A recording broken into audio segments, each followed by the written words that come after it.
Hello everyone. So we are covering current affairs for UP PCS Pre 2025 and BPSC 71st 2025 जो कि UP PCS pre 12 अक्टूबर 2025 और BPSC 71st 13 सितंबर 2025 को organise किया जाने वाला है। तो इस सिलसिले में हम लोगों ने जून 2025 का और मई 2025 का करंट अफेयर ऑलरेडी कवर कर लिया है। हम लोग बैकवर्ड बैकवर्ड डायरेक्शन में चल रहे हैं और कोशिश करेंगे कि जुलाई 2024 तक का करंट अफेयर एक कवर करें इस वीडियो सीरीज के माध्यम से, ताकि एक कॉम्प्रिहेंसिव एक साल का करंट अफेयर इंपॉर्टेंट कवर हो जाए दोनों ही एग्जामिनेशन पॉइंट ऑफ व्यू से। तो जून और मई का हो चुका है। अब ये इस वीडियो में हम लोग अप्रैल 2025 का करंट अफेयर्स को कवर करेंगे। तो चलिए शुरू करते हैं वीडियो को। तो first important news of April 2025 is Miami open 2025। इसके विनर कौन रहे हैं? Men's single title Jacob Mensik ने जीता है, किसको हराकर? नोवाक जोकोविच, सॉरी, नॉट जोआक नोकोविच, नोवाक जोकोविच। तो उनको फाइनल में हराया इन्होंने। फिर वुमेन सिंगल का टाइटल आरेना सबलंका, ये दोनों बहुत फेमस नेम है, आरेना सबलंका। इन्होंने किसको हराया है? जेसिका पेगुला को फाइनल में हराया है। सो ये इंपॉर्टेंट हो जाता है। हालांकि स्पोर्ट्स से इतना कुछ खास इंपॉर्टेंट तो नहीं पूछता है, अगर आता भी है तो एक या दो क्वेश्चन आता है, बट स्टिल एक या दो क्वेश्चन भी कभी कभी मायने रखता है। अगर हम आपका 91 कट ऑफ जा रहा है और आपका एग्जाम 90 मार्क्स पर रुक जाए तो वो दुख होता है, इसलिए एक एक क्वेश्चन इंपॉर्टेंट है यहाँ पर। फिर वर्ल्ड एयर ट्रांसपोर्ट समिट 2025, ये कहाँ ऑर्गेनाइज किया गया? या न्यू दिल्ली में, भारत भारत मंडपम में। कहाँ से कब तक? 1 से लेकर 3 जून 2025 के बीच में ऑर्गेनाइज किया जाने वाला था और हो गया ये। और इसमें क्या क्या डिस्कस किया गया? ग्लोबल एविएशन पॉलिसी क्या होनी चाहिए, क्लाइमेट और इन्वेस्टमेंट, इन इन दो इश्यूज को डिस्कस किया गया। फिर international yoga day, ऑल्डो international yoga day 21 जून को मनाया जाता है, बट इसका इस बार इसका थीम क्या था? Yoga for one earth and one health. So this was theme international yoga day. और मनाया कब जाता है? 21 जून, यही इंपॉर्टेंट है, इसके अलावा और कुछ और याद नहीं रखना है। फिर कॉमनवेल्थ सेक्रेटरी जनरल किसको अपॉइंट किया गया है?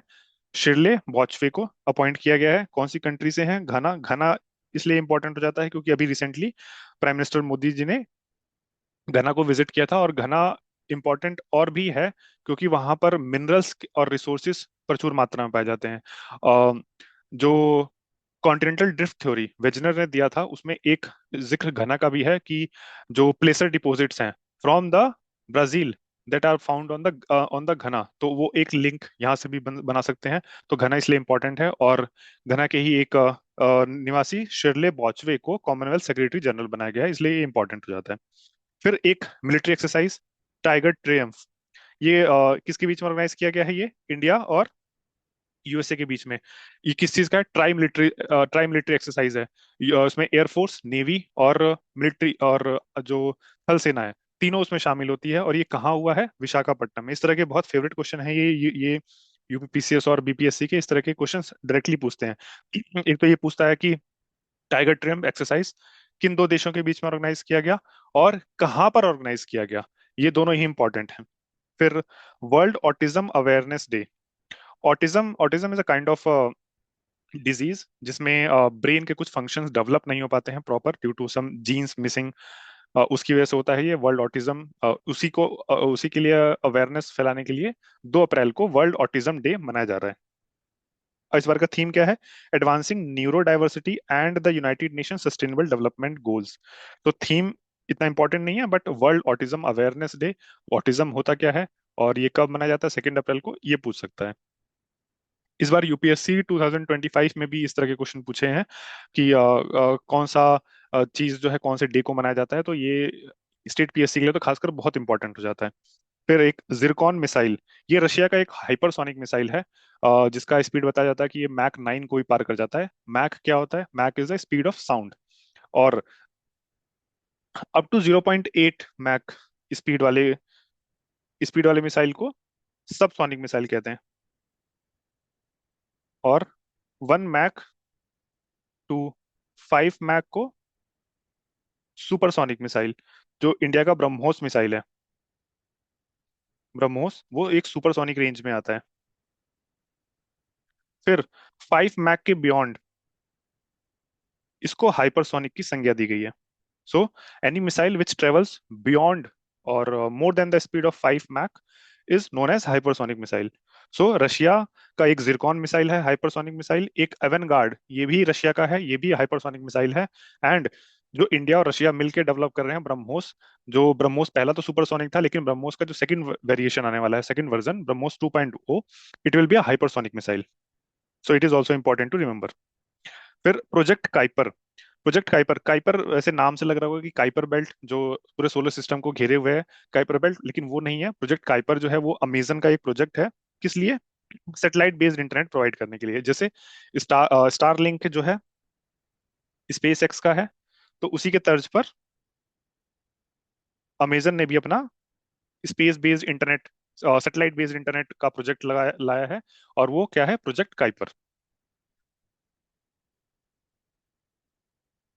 फिर नेक्स्ट न्यूज पे चलते हैं। फिर स्टार्टअप महाकुंभ। स्टार्टअप महाकुंभ कहाँ ऑर्गेनाइज किया गया है? प्रगति मैदान में। इससे ज्यादा कुछ और याद नहीं रखना है। प्रगति मैदान, न्यू दिल्ली। फिर solar power plant. Solar power plant railways का एक इनिशिएटिव है कि भारत में जितने भी रेलवे स्टेशन हैं या इंपॉर्टेंट लोकेशंस हैं, उनको सोलर पावर प्लांट वहां पे लगाए जाएं। तो इसी सिलसिले में रेलवेज ने अब तक 209 मेगावाट तक का कैपेसिटी का जो सोलर सिस्टम है, सोलर सोलर सिस्टम का सोलर पावर प्लांट है, वो रेलवे स्टेशन पे इंस्टॉल करना शुरू कर दिया है, जिसमें राजस्थान जो है वो एक लीडर है। ठीक है। And why railways are doing, railway क्यों कर रहा है ये? क्योंकि रेलवे, हम जानते हैं जैसे इंडिया ने अपना नेट जीरो का टारगेट 2070 तक रखा है। इंडिया ने नेट जीरो का टारगेट 2070 तक रखा है, लेकिन इंडियन रेलवेज ने स्पेसिफिकली अपना टारगेट नेट जीरो का 2030 तक ही रखा है। और ये इंपॉर्टेंट इसलिए भी है क्योंकि इंडिया में मोर देन 90% या आई थिंक 90 to 95% जो रेलवे लाइंस हैं वो इलेक्ट्रीफाइड हो चुकी हैं। तो ये भी एक इंपॉर्टेंट न्यूज है। फिर आंध्र प्रदेश की zero poverty policy. Andhra Pradesh ने एक टारगेट रखा है कि ये 2047 तक, 2047 तक, when India will become India will celebrate 100 years of independence, उस समय तक आंध्र प्रदेश को पॉवर्टी फ्री कर देंगे। और इस किस पॉलिसी पे होगा ये? Based on the P4 policy. क्या? People, public, private and partnership model. तो ये किसकी पॉलिसी है? Zero poverty policy. किस चीज पर? P4 पॉलिसी किसकी? आंध्र प्रदेश की। और इसका एम क्या है? To make Andhra Pradesh poverty free by 2047। फिर नेक्स्ट न्यूज है फ्रंटियर टेक्नोलॉजी इंडेक्स पे।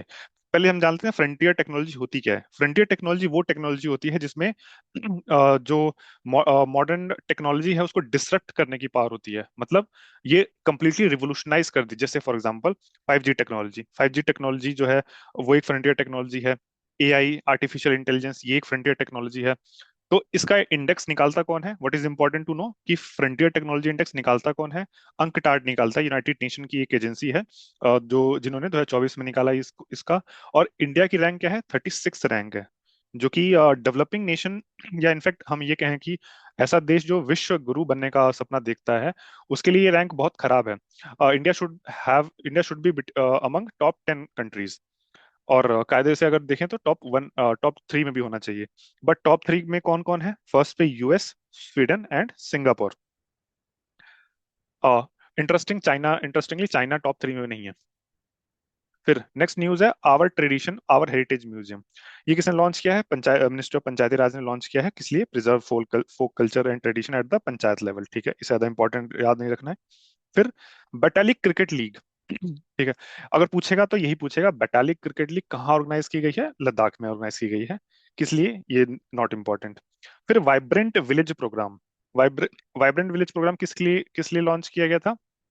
जैसा इंडिया और चाइना के बॉर्डर पर जो बॉर्डर एरियाज हैं, वहां पे पॉपुलेशन ना होने की वजह से, नाम मात्र की पॉपुलेशन होने की वजह से जो इंडियन मिलिट्री है उसको बहुत प्रॉब्लम्स फेस करनी पड़ती है।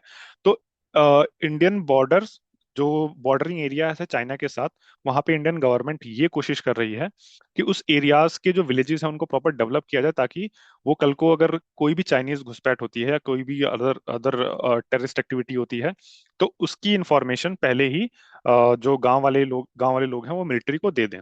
ऑब्वियसली अगर इतना बड़ा बॉर्डर है इंडिया का, 3,000 4,000 किलोमीटर का, अगर चाइना के साथ, तो ये पॉसिबल नहीं है कि एक एक इंच का एरिया मिलिट्री जो है उसको गार्ड कर पाए या पेट्रोल कर पाए। तो इसलिए के लिए वाइब्रेंट विलेज प्रोग्राम ये बहुत इंपॉर्टेंट इनिशिएटिव है। तो वाइब्रेंट विलेज प्रोग्राम किस लिए है इंपॉर्टेंट, ये चीज ध्यान रखनी है बस। फिर international friends award. International friends award जैसे प्राइम मिनिस्टर मोदी जी जानते हैं, जेलेंस्की के साथ भी फोटो आती है, फिर व्लादिमीर पुतिन के साथ भी फोटो आती है, फिर ईरान के प्रेसिडेंट के साथ भी आ जाती है, इसराइल के प्राइम मिनिस्टर के साथ भी आ जाती है। तो इंडिया कहने के लिए इंटरनेशनल फ्रेंड अवार्ड डिजर्व भी करते हैं प्राइम मिनिस्टर मोदी, तो श्रीलंका ने ये ऑनर दिया है प्राइम मिनिस्टर मोदी को for strengthening India Sri Lanka relation. फिर मोहसिन नकवी ये पाकिस्तान के हैं जिनको एशियन क्रिकेट काउंसिल का नया प्रेसिडेंट नियुक्त किया गया है। तो यही याद रखना है, मोहसिन नकवी पाकिस्तान के हैं, एशियन क्रिकेट काउंसिल के नए प्रेसिडेंट बने हैं। फिर next news, national maritime day. 5 अप्रैल को मनाया जाता है नेशनल मैरीटाइम डे, इससे ज्यादा इंपॉर्टेंट कुछ नहीं है, याद नहीं रखना है। फिर इंटरनेशनल पार्लियामेंट्री यूनियन कॉन्फ्रेंस कहाँ हुआ है? उज्बेकिस्तान में हुआ है। उज्बेकिस्तान में कहाँ? ताशकंद, जो उज्बेकिस्तान की कैपिटल है। ये ताशकंद तो वही है जहाँ पे 1965 में 1966 के जनवरी में इंडिया पाकिस्तान के बीच में मध्यस्थता कराने के लिए उस समय के तत्कालीन प्रधानमंत्री लाल बहादुर शास्त्री जी वहां गए हुए थे, जहां उनकी मृत्यु हो गई थी 10 या 11 जनवरी के बीच में की रात को, 1966 में। तो ताशकंद इसलिए भी इंपॉर्टेंट है। और ये पहले सोवियत यूनियन का पार्ट हुआ करता था, ऑब्वियसली जैसे हम जानते हैं कि 5 जो सेंट्रल एशियन जो कंट्रीज हैं वो पहले यूएसएसआर का पार्ट थे, तो इसलिए ये भी इंपॉर्टेंट है। तो ताशकंद उज्बेकिस्तान में inter parliamentary union conference organise किया गया। फिर हानवा एरोस्पेस। हानवा एरोस्पेस ये क्या है? ये एक ड्रोन मिसाइल मैन्युफैक्चरिंग कंपनी है। कौन से देश की है? साउथ कोरिया की है। इससे ज्यादा कुछ और याद रखना है। फिर एक सिटी की ऑफ ऑनर अवार्ड ये दिया गया है प्रेसिडेंट द्रौपदी मुर्मू जी को। किसने दिया है? जो लिस्बन है, लिस्बन के मेयर ने ये प्रेजेंट किया है सिटी की ऑफ ऑनर। फिर राम सहाय पांडे, ये मध्य प्रदेश के हैं, फोक डांस में इनको पद्मश्री अवार्ड दिया गया है। सो ये इसलिए इंपॉर्टेंट हो जाते हैं। Padma Shri award has been given to Ram Sahay Pandey for folk dance, for promoting folk dance. ठीक है। फिर panchayat advancement index. Panchayat advancement index किसने निकाला है? Released by prime minister on the occasion of Panchayati Raj day. Panchayati Raj day कब मनाया जाता है? It is celebrated on, one second. So Panchayati Raj day कब मनाया जाता है? ये 23 अप्रैल को मनाया जाता है। क्यों? क्योंकि 1992 इसमें सेकेंड 73rd अमेंडमेंट से पंचायती राज को इंट्रोड्यूस किया गया था, कॉन्स्टिट्यूशनल स्टेटस दिया गया था इंडिया में। और ये जो 1992 में जो 73rd अमेंडमेंट पास किया गया था, इसको लागू कब किया गया था? 23 April 1993। So that's why this date is important and is celebrated as Panchayati Raj day in India. अच्छा, 23 अप्रैल एक और कारण से इंपॉर्टेंट इसलिए हो जाता है क्योंकि 23 अप्रैल 1973 बहुत इंपॉर्टेंट डेट है किसकी? Keshavananda Bharati judgment day. So इसलिए ये और इंपॉर्टेंट हो जाता है Keshavananda Bharati, sorry for the handwriting, but Keshavananda Bharati case 1973 में इसी दिन इसका जजमेंट आया था। सो ये डेट बहुत इंपॉर्टेंट है, एक 23 अप्रैल 1973, 23 अप्रैल 1993। सो पंचायती राज डे। तो इसमें टॉप किसने किया है? इसमें गुजरात ने टॉप किया। Gujarat was declared as the best performing state. So next news है डायर वल्फ की। डायर वल्फ एक वुल्फ की प्रजाति थी जो अमेरिका में विलुप्त हो गई थी, बट अभी इसको एक आर्टिकल आया था न्यूज़पेपर में कि इसको री इंजीनियर करके यूजिंग बायोटेक्नोलॉजी वापस से रिसरेक्ट किया जा रहा है। सो देखते हैं क्या होता है। बट बायोटेक्नोलॉजी क्या है? बायोटेक्नोलॉजी के बहुत सारे टूल्स हैं, जैसे हम लोगों ने देखा जेनेटिक जीन एडिटिंग के लिए, जो बहुत न्यूज में है। इस पे यूपीएससी में भी क्वेश्चन आ चुका है, जिसमें क्रिस्पर कैस 9। तो क्रिस्पर कैस 9 अगर पूछता है कि क्रिस्पर कैस 9 है क्या, तो ये जीन एडिटिंग का टूल है एक क्रिस्पर कैस 9। फिर इंटरनेशनल बुकर प्राइज 2025 का किसको दिया गया है? बुक का नाम है heart lamp. Let me search it for the more confirmation. Yes, so the book का नाम हार्ट लैम्प ही है, और इसको बानू मुश्ताक ने लिखा है। किस लैंग्वेज में? कन्नड़ा लैंग्वेज की ये बुक है, जिसको इंटरनेशनल बुकर प्राइज दिया गया है। और इसको इंग्लिश में ट्रांसलेट किसने किया है? और इंग्लिश में ट्रांसलेट करने वाली जो राइटर है उनका नाम है दीपा भस्ती। दीपा बस्ती। सो ये इंटरनेशनल बुकर प्राइज 2025 किसको दिया गया है? बुक का नाम है हार्ट लैम्प। किसने लिखी है? बानू मुश्ताक। किस लैंग्वेज में? कन्नड़ा लैंग्वेज में। और इसको इंग्लिश में ट्रांसलेट किया है दीपा भास्ती ने। तो sorry for the pronunciation, but Deepa बस्ती यही नाम है। फिर फर्स्ट हिमालयन क्लाइमेट सेंटर, ये कहाँ कहाँ इसको ऑर्गेनाइज किया गया है? ये खुला है उधमपुर में, जम्मू एंड कश्मीर में। और इसको किसने इनॉग्रेट किसने किया है? और यूनियन मिनिस्टर श्री जितेंद्र सिंह जी ने। तो इन्होंने इनॉग्रेट किया है फर्स्ट हिमालयन क्लाइमेट सेंटर, कहाँ पे? उधमपुर, जम्मू कश्मीर में। फिर कलाम 100। पहले स्काई रूट एरोस्पेस के बारे में जानते हैं। What is Skyroot Aerospace? ये एक प्राइवेट सेक्टर की कंपनी है, स्पेस बेस्ड कंपनी है, और इंडिया इंडिया इंडिया बेस्ड है। स्पेस बेस्ड भी है और इंडिया बेस्ड भी है। सो दोनों इंपॉर्टेंट है कि स्काई रूट एरोस्पेस इंडिया की ओन अपनी प्राइवेट स्पेस बेस्ड कंपनी है। और इन्होंने बहुत सारे सीरीज ऑफ रॉकेट को डेवलप किया है, जिसमें विक्रम सीरीज है।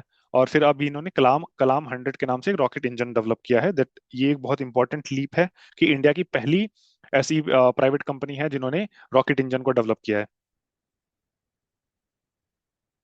फिर next news, third BIMSTEC agricultural conference कहाँ पे ऑर्गेनाइज किया गया था? काठमांडू, नेपाल में। बिम्स्टेक है क्या? BIMSTEC is Bay of Bengal initiative for multi sectoral in technological and educational cooperation. So this is BIMSTEC, और इसमें बिम्स्टेक में कौन कौन सी कंट्रीज हैं? इसमें इंडिया है, नेपाल है, भूटान है, श्रीलंका है, बांग्लादेश है, म्यांमार है, थाईलैंड है। तो ये सारी कंट्रीज जो है, ये किस किस में पार्टिसिपेट करते हैं? बिम्स्टेक में। तो इसको सार्क से अलग बनाने के लिए इसको बिम्स्टेक को बेसिकली बनाया गया था, क्योंकि सार्क में इंडिया और पाकिस्तान दोनों के होने की वजह से जो बहुत सारे इश्यूज हैं वो दब जाते हैं, और ये आपस में अपनी ही लड़ाई में लगे रहते हैं। इसलिए बिम्स्टेक एक अच्छा माध्यम था रीजनल प्रोडक्टिविटी या रीजनल जो है प्रॉस्पेरिटी को इंक्रीज करने के लिए। सो थर्ड बिम्स्टेक का एग्रीकल्चरल कॉन्फ्रेंस कहाँ हुआ है? काठमांडू, नेपाल में। यही इंपॉर्टेंट है, और कुछ नहीं है उसमें। फिर इंडिया की पहली ऐसी फिल्म जिसको London scenes in the square में एक स्टैचू प्रदान की गई है, कौन सी है? दिलवाले दुल्हनिया ले जाएंगे, डीडीएलजे। ये हिंदी से इंग्लिश में ट्रांसलेट करने क्या नाम हो गया? The brave hearted will take away the bride. अच्छा, ये भी अच्छा नाम है। बट ओरिजिनल ओरिजिनल नाम तो डीडीएलजे है, दिलवाले दुल्हनिया ले जाएंगे। सब लोग जानते होंगे, शाहरुख खान और काजोल की फिल्म। फिर ग्लोबल टेक्नोलॉजी समिट, ये कहाँ ऑर्गेनाइज किया गया है? न्यू दिल्ली में ऑर्गेनाइज किया गया है। इससे ज्यादा कुछ और इंपॉर्टेंट नहीं है। ग्लोबल टेक्नोलॉजी समिट कहाँ ऑर्गेनाइज हुआ है? न्यू दिल्ली में हुआ है। किसके लिए? To discuss the latest technological development and future direction. ठीक है, दैट्स ऑल इंपॉर्टेंट। फिर बायोमास मिशन, ये एक सेटेलाइट बेस्ड मिशन है। किसने लॉन्च किया है? यूरोपियन स्पेस एजेंसी ने लॉन्च किया है। और इसका टारगेट क्या है? अर्थ का जो वेजिटेशन और कार्बन साइकिल है, ठीक है, इसको स्टडी करने के लिए। ये किसने लॉन्च किया है? European space agency. क्या नाम है सैटेलाइट का? Biomass mission.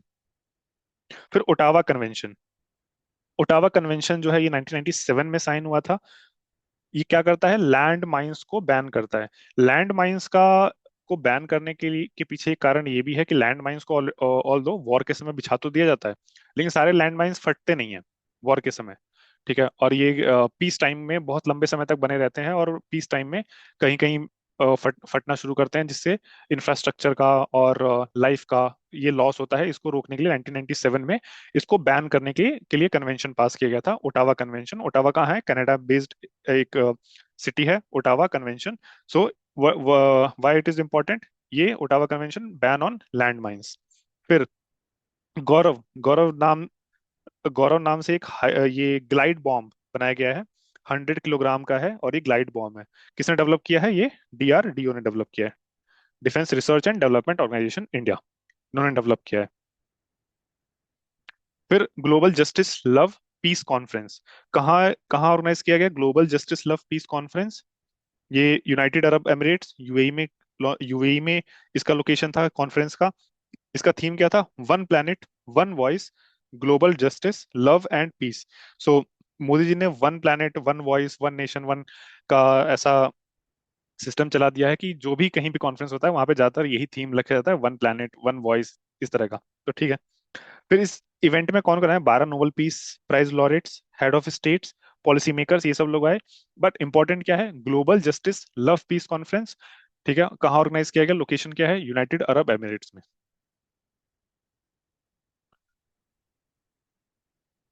फिर नेक्स्ट न्यूज है, ninth busiest international airport. India का जो इंदिरा गांधी इंटरनेशनल एयरपोर्ट है दिल्ली बेस्ड, उसको नाइन्थ बिजिएस्ट इंटरनेशनल एयरपोर्ट ये पाया गया है। फर्स्ट नंबर पे कौन सा है? हार्ट्सफील्ड जैक्सन एटलांटा इंटरनेशनल एयरपोर्ट, ये यूएस बेस्ड है। सेकंड सेकंड पॉइंट सेकंड पर कौन है? Dubai international airport. So India का जो इंडिया का जो एयरपोर्ट है जो 9th नंबर पे है, वो है इंदिरा गांधी इंटरनेशनल एयरपोर्ट जो दिल्ली बेस्ड है। फिर 23rd लॉ कमीशन के चेयरमैन को अपॉइंट किया गया है, कौन है? दिनेश महेश्वरी। ठीक है। भारत में लॉ कमीशन पहली बार कब बना था? आजादी के बाद 1955 में। उसको हेड को किसने किया था? एमसी सितलवाद ने हेड किया था। और फर्स्ट टाइम ब्रिटिश इंडिया में कब बना था लॉ कमीशन? वो बना था 1833 में, जब 1833 के चार्टर एक्ट में एक लॉ मेंबर को ऐड किया गया था गवर्नर जनरल की एग्जीक्यूटिव काउंसिल में। और वो कौन थे? Lord Macaulay. Lord Macaulay was the first law member in the British governor general council, governor general के एग्जीक्यूटिव काउंसिल में मेंबर बनने वाले लॉर्ड मैकॉले। और ये लॉर्ड मैकॉले वही है जिन्होंने 1860 में इंडियन पिनल कोड को डिजाइन किया था। फिर ये 23rd लॉ कमीशन के हेड कौन है? दिनेश महेश्वरी। इसमें कौन कौन होता है? 7 मेंबर्स इंक्लूड होते हैं इस कमीशन में। और 4 फुल टाइम मेंबर्स कौन कौन है? हितेश जैन, पी वर्मा, और other 2 members. Not name, name important नहीं है। तो ये एक इंपॉर्टेंट है। कौन 23rd लॉ कमीशन के चेयरमैन किसको नियुक्त किया गया? दिनेश महेश्वरी। फर्स्ट चेयरमैन कौन थे?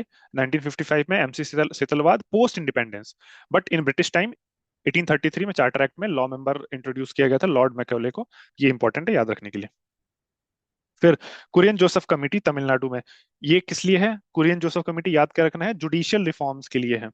Judicial reforms in Tamil Nadu. Kurian Joseph committee judicial reforms के लिए। फिर other other important one liners कौन कौन से हैं? नक्सल फ्री इंडिया का टारगेट लिया गया है कब? मार्च 2026 तक नक्सल इंडिया, मतलब इंडिया को नक्सल फ्री कर दिया जाएगा। और एक इस पे स्लोगन भी था, from red corridor to growth corridor. तो ये भी एक इंपॉर्टेंट है, इसको भी याद रख सकते हैं, red corridor to growth corridor. फिर आईआईएम अहमदाबाद का इंटरनेशनल कैंपस यूएई में होगा। इससे पहले यूएई में आईआईटी दिल्ली का इंटरनेशनल कैंपस लग चुका है। फिर आईआईटी मद्रास ने जो है जिंजीबार, जिंजीबार आई थिंक जेड होता है लेकिन ठीक है, जिंजीबार तंजानिया, तंजानिया में है, जहां इन्होंने इंटरनेशनल कैंपस और इस्टेब्लिश किया था आईआईटी मद्रास ने। और आईआईटी मद्रास ने एक श्रीलंका में भी। तो आईआईटी मद्रास ने 2 जगह किया था, एक श्रीलंका और एक जिंजीबार तंजानिया। और यूएई में आईआईटी दिल्ली ने किया है, और आईआईएम अहमदाबाद का इंटरनेशनल कैंपस यूएई में खुल रहा है। ठीक है, ये इंपॉर्टेंट है। फिर सरहुल फेस्टिवल कहाँ का है? झारखंड का। सरहुल फेस्टिवल झारखंड का है, ये इंपॉर्टेंट है, याद रखना है। भागीरथी ऐप, ये उत्तराखंड ने लॉन्च किया है। क्या पर्पस क्या है? ये वाटर कंजर्वेशन के लिए। भागीरथी ऐप उत्तराखंड, ये याद करना इंपॉर्टेंट और इजी भी है, क्योंकि भागीरथी रिवर जो है वो उत्तराखंड से ओरिजिनेट होती है। और भागीरथी और अलकनंदा आके देवप्रयाग में मिलती हैं। वहां से जो है गंगा, गंगा का सृजन होता है। फिर first maritime training centre Kochi में। PFRDA pension fund and regulatory and development authority के चेयरमैन किसको अपॉइंट किया गया है? दीपक मोहंती को। फिर अग्निवीर के लिए कोटा, 20% कोटा किसने इंट्रोड्यूस किया है? वो हरियाणा ने किया है। और 2-3 और इंपॉर्टेंट न्यूज न्यूज हैं इस मंथ की, वो देख लेते हैं। फिर ब्रिटिश नाइटहुड, जेम्स एंडरसन, इसका इनका नाम तो क्रिकेट देखने वालों ने जरूर सुना होगा। ये इंग्लैंड के फास्ट बॉलर थे जो इन्होंने हाल ही में अराउंड 40 साल की एज में रिटायरमेंट लिया है। तो जेम्स एंडरसन, इनको ब्रिटिश नाइटहुड टाइटल दिया गया है। नाइटहुड टाइटल वही है जो इंडियन हिस्ट्री में बहुत इंपॉर्टेंट है। ये सर की उपाधि देने वाला टाइटल होता है। और ये नाइटहुड टाइटल वही है जिसको सर रविंद्रनाथ टैगोर जी ने 1919 में जलियांवाला बाग हत्याकांड के बाद वापस लौटा दिया था। तो नाइटहुड टाइटल किसको दिया गया है? British knighthood title James Anderson को। फिर ब्लैक बॉक्स लैब, ये कहाँ ऑर्गेनाइज किया गया है? न्यू दिल्ली में ऑर्गेनाइज किया गया है। ब्लैक बॉक्स क्या है? ये एयरक्राफ्ट एक्सीडेंट को इन्वेस्टिगेट करने के लिए, हालांकि ब्लैक बॉक्स नाम है बट इसका कलर जो है वो ऑरेंज होता है। और अभी रिसेंट में अहमदाबाद में जो फ्लाइट का एक्सीडेंट हुआ है, उसमें भी ब्लैक बॉक्स को रिकवर किया गया है, उसका भी इन्वेस्टिगेशन ऑन गोइंग है। तो black box lab new Delhi किसके लिए? इन्वेस्टिगेट एयरक्राफ्ट का एक्सीडेंट को इन्वेस्टिगेट करने के लिए। इंडिया का पहला डिजिटली लिटरेट स्टेट कौन बना है? ये है Kerala. Kerala has become the first digitally literate state. और केरला में ही एक गांव है जो पहला कॉन्स्टिट्यूशनल लिटरेट विलेज बना है। लेट मी, सो कॉन्स्टिट्यूशनल लिटरेट विलेज कौन सा बना है? ये है चिरा, चिराका डावू। बड़ा अजीब नाम है, चिराकार डावू। ये कहाँ है? कोट्टायम डिस्ट्रिक्ट है, केरला। कोट्टायम डिस्ट्रिक्ट केरला। ये पहला है constitutionally literate village. Constitutionally literate village. So India का पहला डिजिटल लिटरेट स्टेट कौन बना है? केरला बना है। और केरला में ही एक चिराकावा डावू कोट्टायम डिस्ट्रिक्ट में एक विलेज है जो कॉन्स्टिट्यूशन लिटरेट विलेज बन गया है। फिर 52nd chief justice of India किसको नियुक्त किया गया है? ये है रामकृष्ण गवई या B R गवई। इन्होंने किसको रिप्लेस किया है? चीफ जस्टिस संजीव खन्ना को रिप्लेस किया है। और ये भारत के दूसरे second Dalit chief justice of India बने हैं। इससे पहले कौन थे? पहले थे फर्स्ट KG बालाकृष्णन, जिन्होंने 2007 से 2010 तक 3 साल तक चीफ जस्टिस ऑफ इंडिया के पोस्ट पे रहे हैं।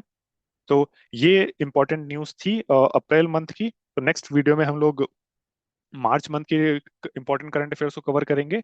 Till then, thank you.